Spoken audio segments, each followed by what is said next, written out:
Hey, how are you doing? Are you enjoying the vibe of 2026 on the channel so far, guys? I've just come back to the house. Do you remember this photo? You've probably seen it loads of times on the channel. If you're my old subscribers, thank you for staying. This is the guy whose house I'm in, guys. This photo I took of him absolutely years ago, and we've just been friends for many years, since childhood, and yeah. So I thought I'd share that because he's known to the channel, He's part of this amazing community that we're building, which I absolutely love. I love the connection that I'm making with people all around the world. It's great, guys, seeing you in the comments, and it's just brilliant. So, yeah, I've really been reflecting on this shoot. I'm a little bit embarrassed about me looking a bit scruffy and the trousers got a hole in, and, I'm just not looking or feeling my best right now. Still really, really tired going from the boat to the house and all around, but it's all good. I'm staying positive, guys. I'm staying positive amongst the exhaustion. But this shoot was absolutely so much fun. As you've probably seen from the short, we were having a great time. And I just really wanted to share in this video, like, what you can do with a front room, guys. Like, this is, oh, it's just amazing what we did in this amazing space. So I will create another video with the images. This is more about behind the scenes and catching up with you, but I will be putting a video together of the images and a proper analysis of them. So I'll just share the odd few in this video, okay? So obviously the curtains really lent themselves to this shoot because they were long and grey, so fairly neutral, I was really intrigued by the sun coming through the window, as you can see here. I'm like, yes, surely we could do something with this. But at the same time, I don't know, I was like spoilt for choice of what to create in this space, because I had my lighting obviously there as well, and we had these amazing boxes to sit Tila on, which just were perfect. As I said in one of my shorts, I meant to utilise that plant that you can see in the back where Lion is now. I meant to use that to create like a nice, interesting background in a shot, but I completely forgot in the end, so it didn't get done. But yeah, I want to just note a little bit about like details, posing and things. And I also wanted to say, do you remember ages ago I said that one of my goals with my photography to improve was to really slow down? Like, I am a little bit of a tigger and I do get really excited on a shoot. I think it was the shoot of DJ that I did in the studio. Yes, it was. It was after that shoot that I said I really just need to slow down, calm down my excitement, and just look.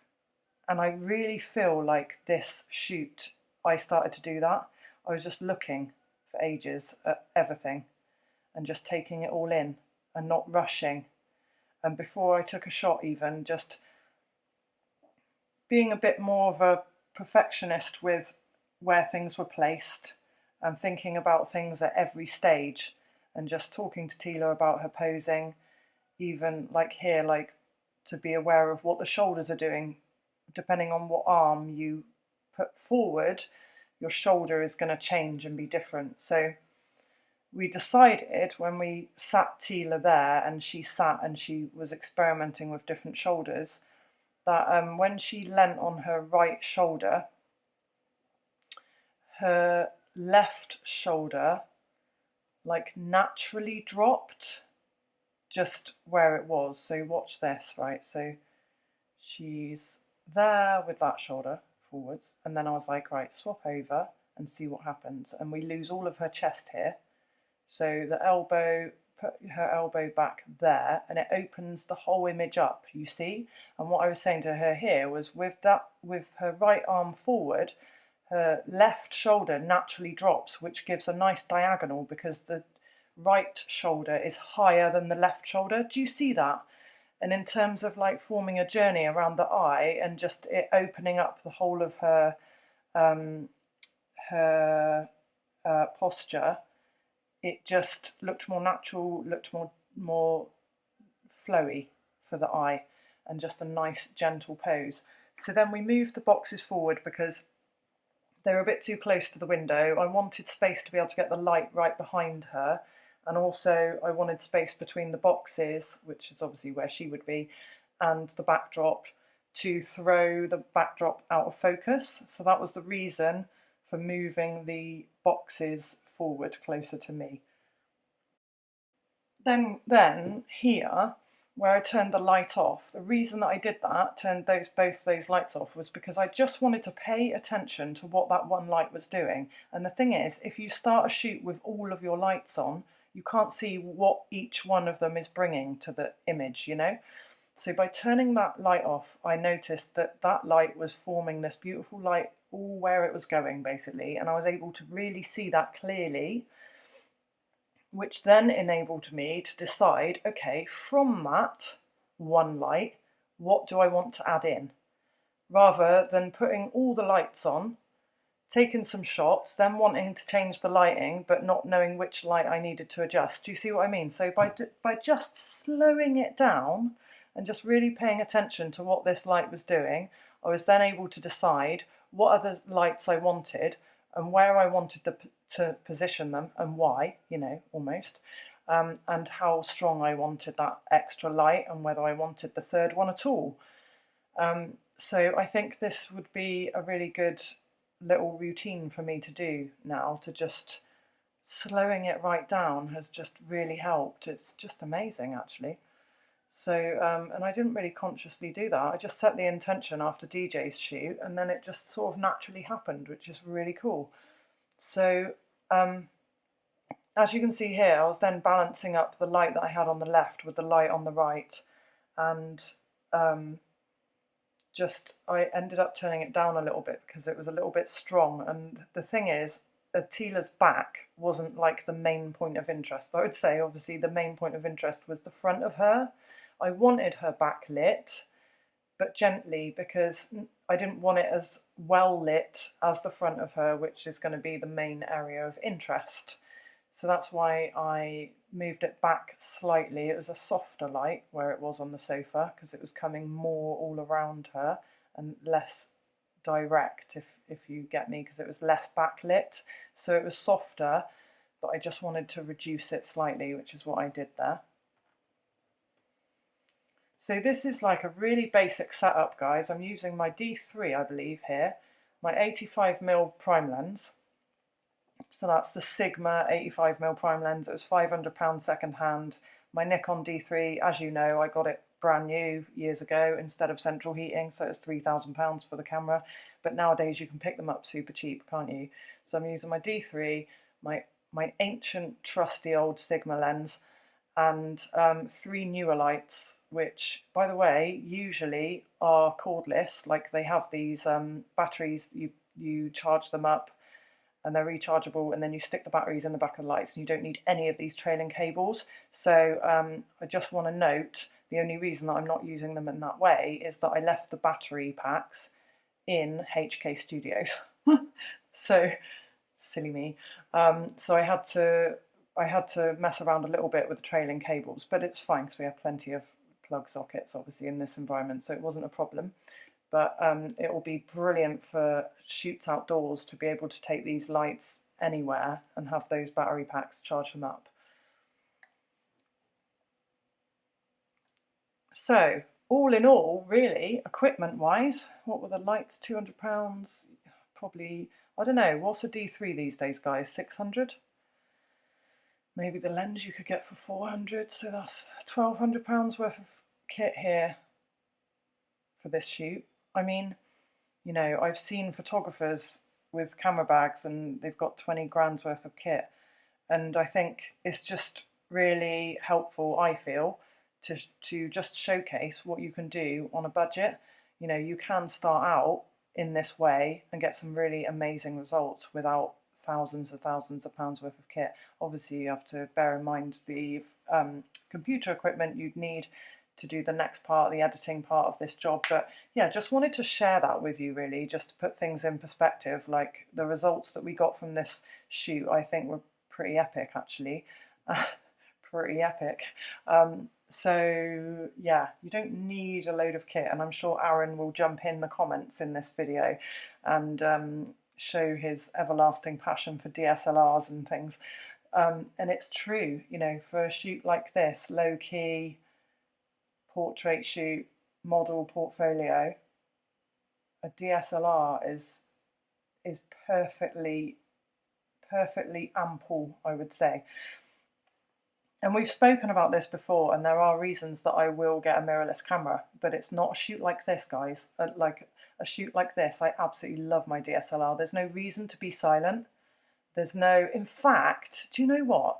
I even think, right, yes, I even think a DSLR on a model shoot is actually, in terms of the sound, even better than mirrorless, because the shoot of like the paparazzi, you know, that kind of the shutter going off, especially if you're using burst mode, it adds to the energy of the shoot, guys. Honestly, it adds to that. You can like vibe off the sound of the camera. Does anybody understand what I'm talking about here? Do you guys notice that when you're doing a shoot with a DSLR, that it's like, I don't know, it makes it more exciting for the photographer and the model, I feel. And also, I think as well, the model being able to gauge, right, being able to connect with the sound of the camera, it's almost like in terms of posing, sometimes I've posed and I'm being shot with a mirrorless camera and I don't know when they're taking a photo and when they're not, so then I get a little bit flustered.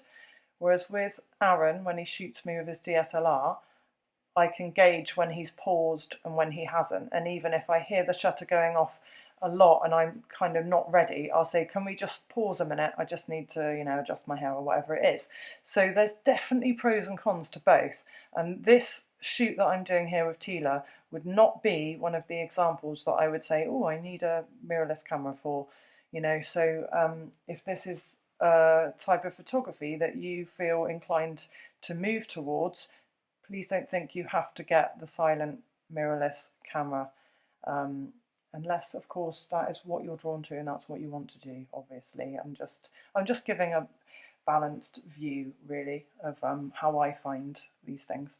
But yeah, certainly, I think for wildlife and maybe even band photography, I'm going to learn more as I do more of that. But the spiritual retreats, weddings, things like that, I think that's when a mirrorless camera is really beneficial because it's silent, you know.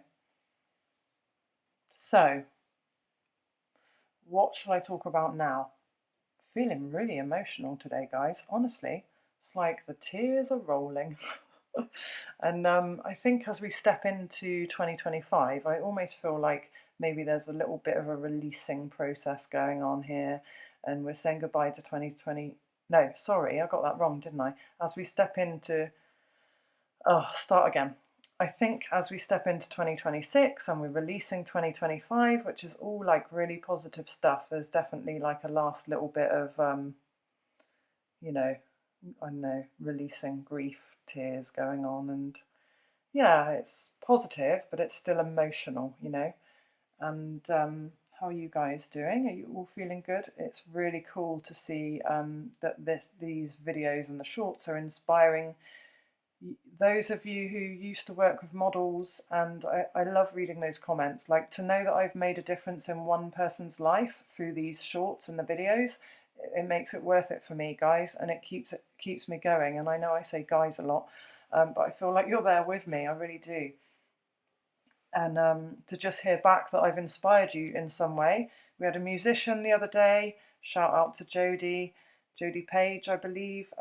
He actually said that my shorts have been inspiring him to play more Joe Satriani, because I share a lot of Joe Satriani on the shorts. And I love that, you know. I love that I've inspired a musician to pick up his guitar and play more Joe Satriani. Like, how amazing is that? So that's what it's all about here in this space.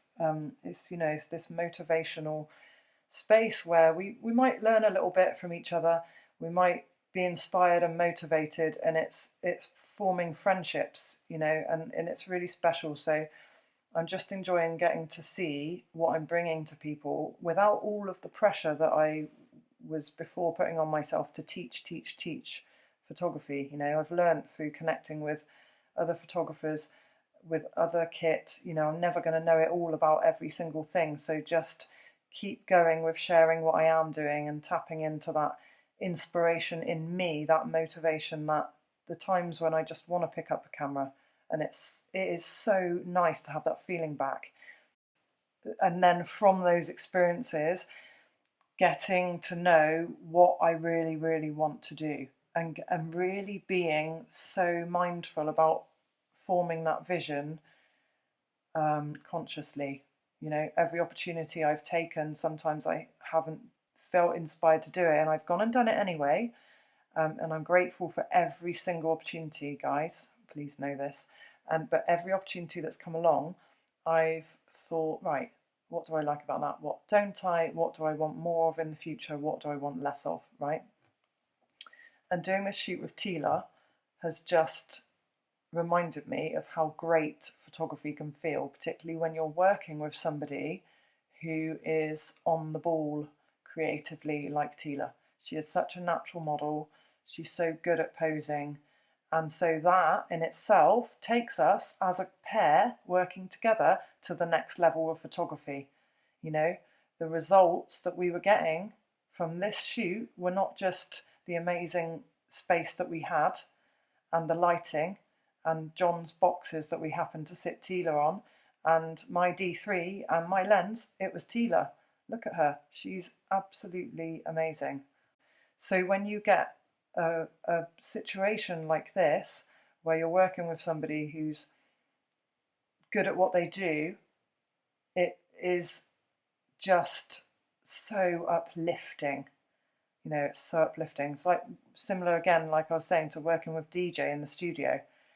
You know, you get into that higher vibe, and there's just, it's just awesome. I love it. I really love it, guys. I really do.